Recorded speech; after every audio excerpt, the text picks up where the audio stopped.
Assalamualaikum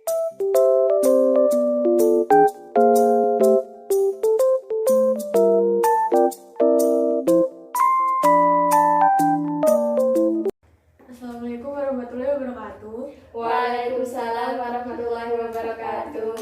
Sebelumnya, perkenalkan, nama saya Rizky Olivia dengan NIM 222-1010-40015. Di sini saya akan menjelaskan tentang outdoor learning atau pembelajaran di luar kelas. Yang pertama, saya akan membahas tentang pembelajaran outdoor. Yang kedua ialah metode pembelajaran outdoor. Yang ketiga ialah dampak metode pembelajaran outdoor. Yang pertama, saya akan membahas pembelajaran outdoor. Pembelajaran outdoor atau pembelajaran di luar kelas merupakan salah satu usaha dalam proses mengajar demi keberlangsungan pembelajaran yang nyaman dan produktif. Nah, pada dasarnya pembelajaran biasanya dilakukan di dalam kelas yang secara monoton dan terus-menerus membuat siswa menjadi bosan dan mudah lelah, mudah mengantuk. Maka dari itu, guru-guru atau tenaga pendidik memiliki inovasi untuk menerapkan pembelajaran di luar kelas agar membuat siswa menjadi lebih semangat, lebih rajin, dan tidak malas-malasan. Nah, yang kedua ialah metode pembelajaran outdoor. Di sini ada 4 metode pembelajaran outdoor. Yang pertama ialah menggunakan teknik ceramah. Teknik ceramah sendiri seperti guru menjelaskan kepada anak-anak didiknya tentang pembelajaran yang ada atau materi-materi yang ada sesuai pedoman gurunya. Yang kedua ialah menggunakan teknik diskusi. Membuat kelas atau lingkungannya menjadi berkelompok atau individu. Dari diskusi itu, guru bisa memberikan tugas atau memberikan pencerahan tentang apa yang mereka harus didiskusikan, dan di akhir kelas atau pembelajaran, guru mewajibkan atau mengharuskan anak didiknya untuk melakukan presentasi atau penjelasan ke anak didik yang lainnya agar semuanya paham tentang materi yang ada. Yang ketiga ialah menggunakan teknik memberi tugas. Teknik ini dilakukan untuk membuat ingatan atau pola pikir anak-anak tentang pembelajaran itu tetap ada. Pada dasarnya, anak didik biasanya kalau selesai pembelajaran pasti akan melupakan materi yang sudah disampaikan kepada gurunya. Teknik pemberian tugas ini untuk menerapkan kayak anak didik harus selalu mengingat atau mempelajari makna yang ada dalam pembelajaran itu. Yang keempat ialah menggunakan teknik eksperimen. Guru harus memfasilitasi anak didiknya untuk bereksperimen dan menyimpulkan tentang eksperimen itu. Dengan eksperimen itu, kreativitas pada diri anak didik pasti akan bertumbuh lebih cepat. Nah, selanjutnya akan membahas dampak metode pembelajaran. Yang pertama akan membahas segi negatif. Yang pertama, segi negatifnya ya proses pembelajaran tidak akan stabil. Yang kedua, waktu pembelajaran akan menjadi terpotong. Nah, terpotongnya waktu pembelajaran biasanya difaktori dengan berpindahnya kelas yang dari dalam kelas menjadi keluar kelas itu butuh proses. Apalagi biasanya anak didik susah untuk diajak keluar kelas atau harus diatur satu persatu, itu membuat waktunya menjadi lama. Biasanya kita bisa 30 menit untuk di dalam kelas, di luar kelas hanya bisa mendapatkan 20 menit sampai 15 menit, dan itu kurang efektif. Yang ketiga ialah murid akan menjadi tidak fokus. Ketidakfokusan murid biasanya dari faktor lingkungan. Biasanya ada siswa dari kelas lain yang keluar kelas terus mengajak bercanda atau bagaimana, dan faktor-faktor yang dari luar sekolah kayak orang lewat atau bagaimana. Nah, yang keempat, murid kurang memperhatikan. Sama halnya dengan faktor nomor 3, dari lingkungan luar yang membuat murid kurang fokus dan memperhatikan. Yang kelima ialah banyak murid yang berpikir khayalan. Seperti halnya di lingkungan alam kan faktor-faktor yang nyata selalu ada ya, kayak pohon yang nyata, biasanya di kelas kan tidak ada. Nah, dari situ murid bisa berhayal, kayak banyak orang yang berjualan biasanya kan di pinggir sekolah. Itu murid berhayal, wah enak nih kalau jam segini pulang beli es gitu.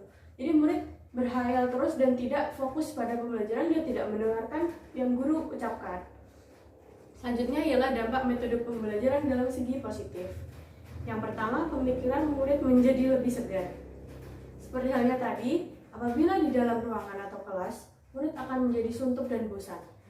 Maka di luar kelas murid akan menjadi lebih segar, lebih fresh.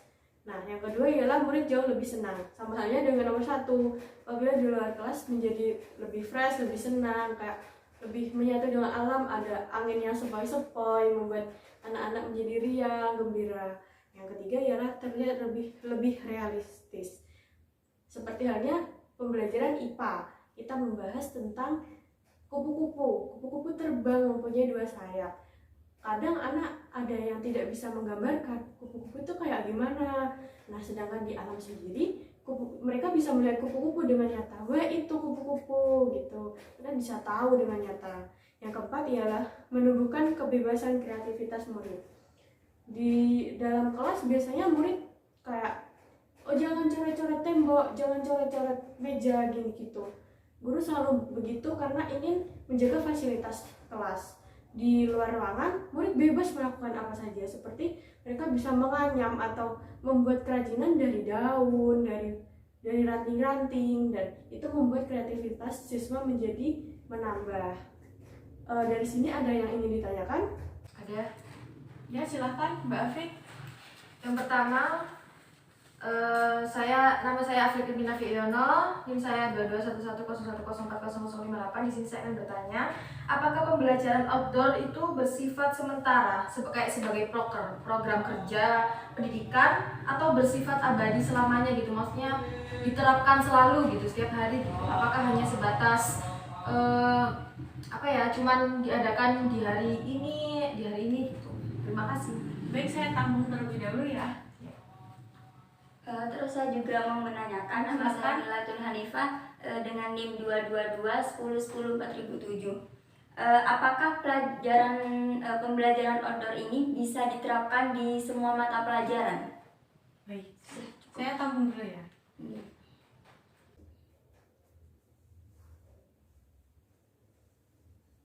Di sini saya akan menjawab pertanyaan dari Mbak Afrik ya. Tadi pertanyaannya, apakah pembelajaran outdoor ini bersifat sementara sebagai program atau bersifat abadi? Nah, menurut saya atau menurut tenaga pendidik yang lainnya, itu pembelajaran outdoor itu mungkin bersifat sementara ya, karena tidak semuanya bisa diterapkan oleh pembelajaran outdoor. Seperti halnya pembelajaran matematika kan tidak sepenuhnya bisa pembelajaran di outdoor, di luar ruangan. Ada mata pelajaran tertentu yang bisa dilakukan di luar ruangan. Ada feedback atau bagaimana? Cukup. Baik, terima kasih. Tadi saya akan menjawab pertanyaan dari Mbak Mila ya. Tadi pertanyaannya, apakah pembelajaran outdoor bisa diterapkan di seluruh mata pelajaran? Nah, jawabannya hampir mirip dengan pertanyaannya Mbak Afik ya. Tidak bisa di seluruh mata pelajaran, tapi kita harus memilih pembelajaran apa, seperti pembelajaran IPA, terus PJOK atau yang lain sebagainya yang bisa dilakukan dengan nyata, dengan di luar ruangan. Halnya seperti itu. Ada feedback atau bagaimana? Tidak, sudah jelas. Dari diskusi ini kita bisa disimpulkan bahwa pembelajaran outdoor bisa diterapkan dengan baik, tapi tidak ke seluruh mata pembelajaran. Sekian dari saya. Terima kasih untuk waktunya. Assalamualaikum warahmatullahi wabarakatuh. Waalaikumsalam warahmatullahi wabarakatuh.